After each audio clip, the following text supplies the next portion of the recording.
रिश्ता नाता भाई बहन दोस्त प्यार मोहब्बत सबसे कट जाएगी। राजा या शासन करने वाला व्यक्ति आम व्यक्ति नहीं होता है, खास होता है। लोग बोलते हैं अरे पैसा तो नहीं है मेरे पास, इज्जत बहुत कमाए, दिखाओ इज्जत को दिखा दे। पैसा हाथ का मैल है, अरे भैया मैल क्या खाक है, मैल है तो दिखाओ पैसा कमा के दिखाओ। शिक्षा के जनक थे, विश्व को यूनिवर्सिटी हम ही ने दिया है। नालंदा विश्वविद्यालय बुद्ध की भूमि रही है, जैन की भूमि रही है, चंद्रगुप्त मौर्य की भूमि रही है, ये चाणक्य की भूमि रही है। हेलो दोस्तों, कैसे हैं आप लोग? आप सभी लोगों को मेरा प्रणाम। साथ ही डिस्कवरी एचडब्ल्यू के यूट्यूब परिवार में आप लोगों का हार्दिक स्वागत है। वंदन और क्रांतिकारी इस्तेकबाल है। मैं रवि प्रकाश आप लोगों को आज फिर करंट के नए सेशन में लेकर आया हूँ। आज जो फिर आपके लिए टॉप 10 करंट अफेयर्स लाए हैं बहुत इंपॉर्टेंट है और परीक्षा के दृष्टिकोण से काफ़ी महत्वपूर्ण है।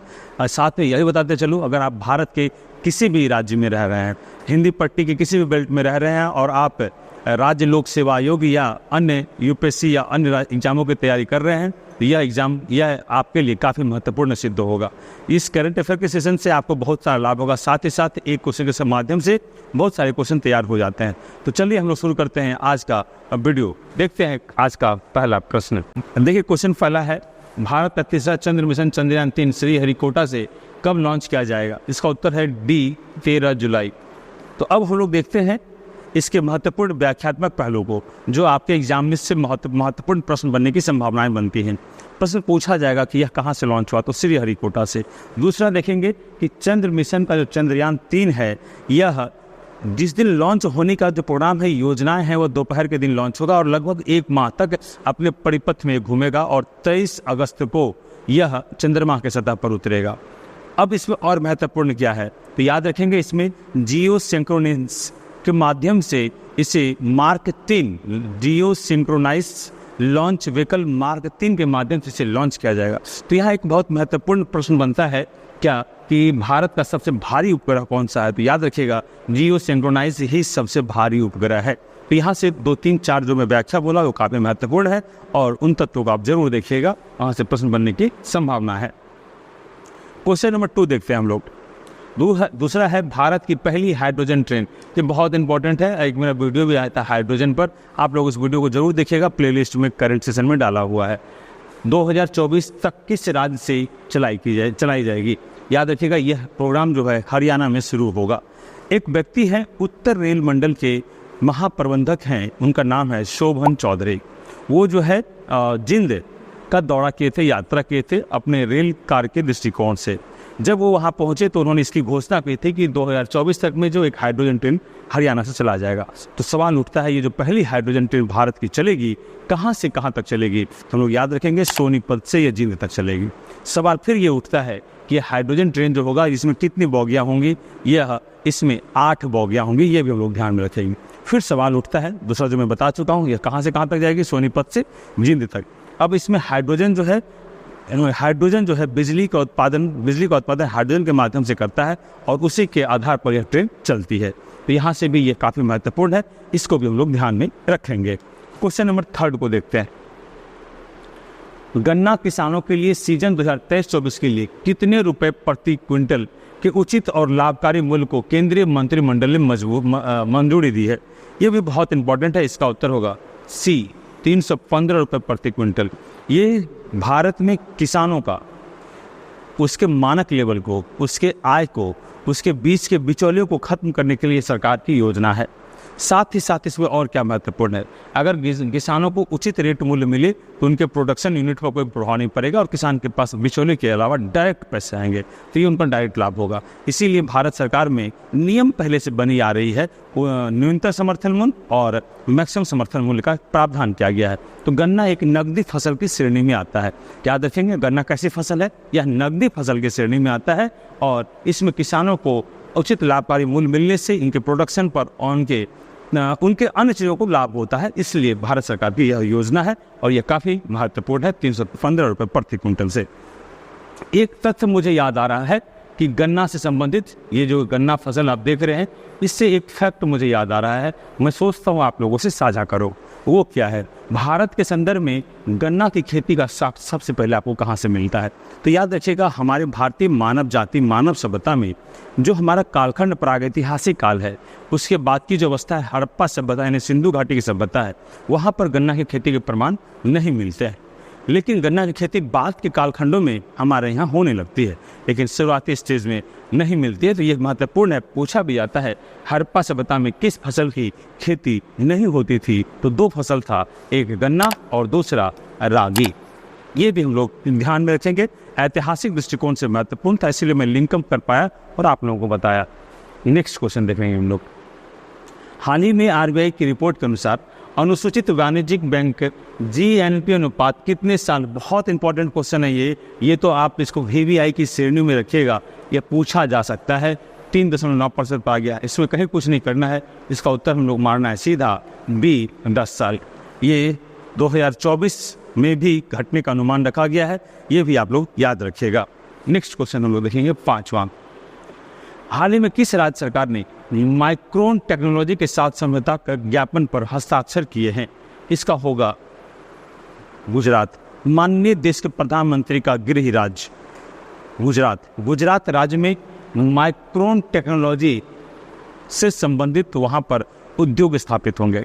इस उद्योग में राज्य सरकार और केंद्रीय सरकार भारत सरकार के द्वारा एक समझौता ज्ञापन पत्र तैयार हुआ है।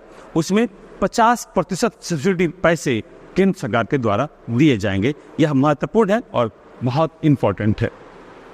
आगे देखेंगे, कुछ खोकर पाने का मजा ही कुछ और है, रोकर मुस्कुराने का मजा ही कुछ और है। हार तो जिंदगी का हिस्सा है मेरे दोस्त, हार के बाद जीतने का मजा ही कुछ और है।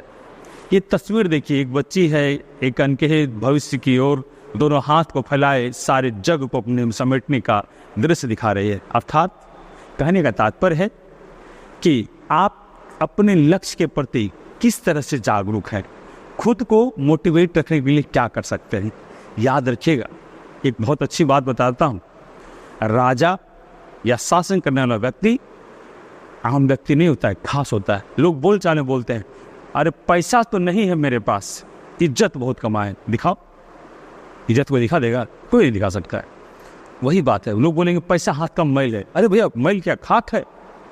मैल है तो दिखाओ, पैसा कमा के दिखाओ। तुम 24 घंटा क्यों रिक्शा चलाते हो? ये बहुत महत्वपूर्ण है। ये कब हो पाएगा? जब आप में जुनून आएगा, जब आप में लगन आएगा, जब आप में एक अतिशयोक्ति वाली ऊर्जा आएगी कि नहीं मुझे करना है किसी भी सूरत पर। इसीलिए भैया कुल मिलाकर इज्जत नहीं, इज्जत कब? कार्ल मार्क्स की एक पंक्ति है, अगर आपको सामाजिक बनना है तो आप पहले असामाजिक बन जाइए। सभी बातों का एक ही बात है, साल में घर मत जाइए, बैठ के पढ़िए, लगन के पढ़ाई के प्रति एकदम दृढ़ निश्चय रहिए। कार्ल मार्क्स कहते हैं सबसे कट जाइए, रिश्ता नाता भाई बहन दोस्त प्यार मोहब्बत सबसे कट जाइए। कार्ल मार्क्स की पंक्ति को याद रखिएगा। उन्होंने कहा है कि अगर आपको सामाजिक बनना है तो पहली अवस्था में आप असामाजिक बन जाए, जब तक आप लक्ष्य प्राप्त नहीं करते हैं। आप सब पास कर गए, फिर सब दोस्त मिल जाएंगे, आपको सभी लोग से मित्रता हो जाएगी। ये चीज़ें हैं। चलिए हम लोग नेक्स्ट सेशन शुरू करते हैं। हाल ही में प्रधानमंत्री ने किस राज्य में राष्ट्रीय स्किल एनीमिया उन्मूलन मिशन को शुरू किया है? ये एक रोग से संबंधित बात है, ये एक रोग संबंधित बात है और यह जो है मध्य प्रदेश में शुरू हुआ है। यह एक बहुत अद्भुत प्रोजेक्ट है माननीय देश के प्रधानमंत्री जी के द्वारा। मध्य प्रदेश में एक जगह है शहडोल, एक जगह है शहडोल। यह लिखना मुझे आवश्यक है क्योंकि यह राजा अशोक के शासनकाल में भी यह जगह काफ़ी चर्चा में था और वहाँ से भी मैं अभी आपको लिंक करके बताऊंगा। तो प्रधानमंत्री किस राज्य में गया है? मध्य प्रदेश के शहडोल। शहडोल में क्या हुआ था? शहडोल में जो है एक कार्यक्रम का उन्नयन का विकास का काम था, उसी में इस योजना का जिक्र किया गया है, राष्ट्रीय स्किल से एनीमिया उन्मूलन। ये कहाँ पे होगा? समझिए कहाँ पे होगा। आप सोचिए, रटने की आवश्यकता नहीं है, सोचना है। जो पिछड़ापन होगा, जो समाज के मुख्य धारा से नहीं जुड़े हुए होंगे, तो समाज से मुख्य धारा से कौन नहीं जुड़े हुए हैं?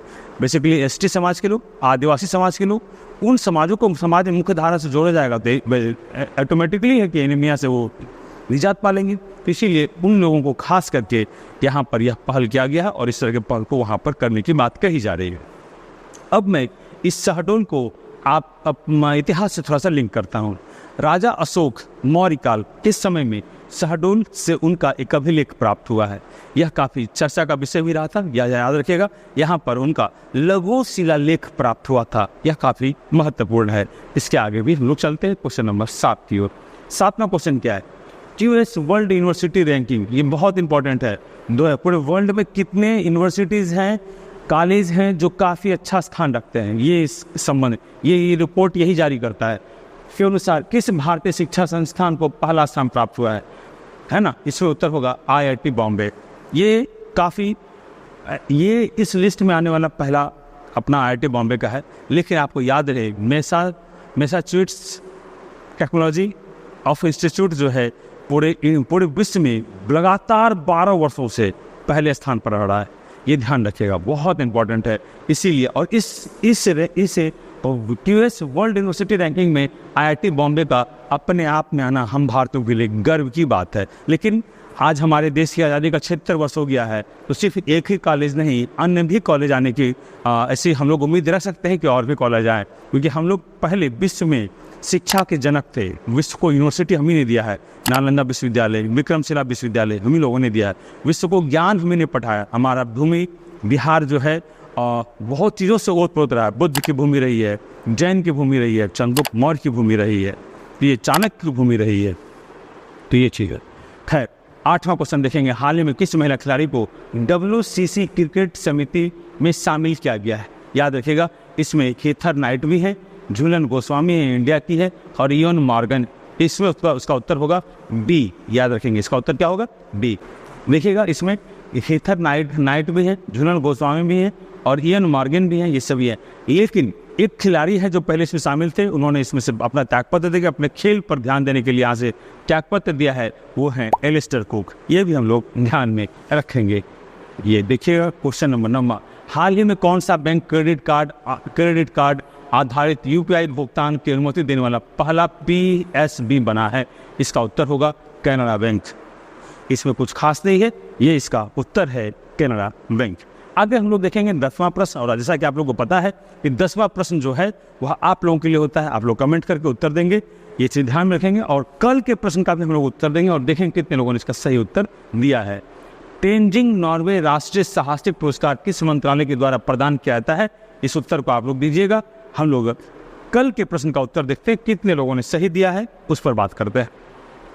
अंडर 17 फीफा विश्व कप की मेजबानी निम्न में से किसे सौंपी गई है? Kuwait, Germany, Singapore, Indonesia. और वैसी सी बात है, इसका उत्तर होगा B, इंडोनेशिया। अब हम लोग देखते हैं कि कितने लोगों ने इसका सही उत्तर दिया है। देखिए, प्रिंस भी सही दिए हैं, प्रिंस का भी सही उत्तर है, लवली कुमारी का भी सही उत्तर है, फिर है दिनकर झा भी सही है, पूनम भी सही बोल रही है, और कुंदन भी सही बोल रहे हैं, केशव भी सही हैं, फिर प्रीति भी सही बोली है, रोशन भी सही बोल रहे हैं, फिर लूसी भी सही बोल रही है, सानू भी सही बोली है, शिवम भी सही है, अनमोल भी है, टाइगर भाई भी हैं, और फिर आपको रणधीर झा भी सही है, राकेश कुमार भी सही बोले, जानकी सतीश, हाँ ठीक है, और उसके बाद है SK साजन भी सही बोले हैं, और वर्षा भी सही बोली है। तो ये इतने लोग सही बोले, इन लोगों को दिल से बहुत बहुत आभार और धन्यवाद। हम लोग फिर आप लोग को आज जो प्रश्न दिया गया उसका उत्तर दें। आज कम इसलिए है क्योंकि ये सब पहले तैयार हो जाता है, तो इसीलिए आप लोग कोशिश करें जल्दी से जल्दी वीडियो को देखें और अधिक से अधिक उत्तर दें, और अपने नाम को हमारे चैनल पे अपने मुंह से सुने। इसलिए अपने कानों से सुने, हमारे मुंहों से सुने। इसीलिए हम लोग मिलते हैं कल के वीडियो में। तब तक आप अच्छे से पढ़ें, ध्यान रखें अपना। धन्यवाद।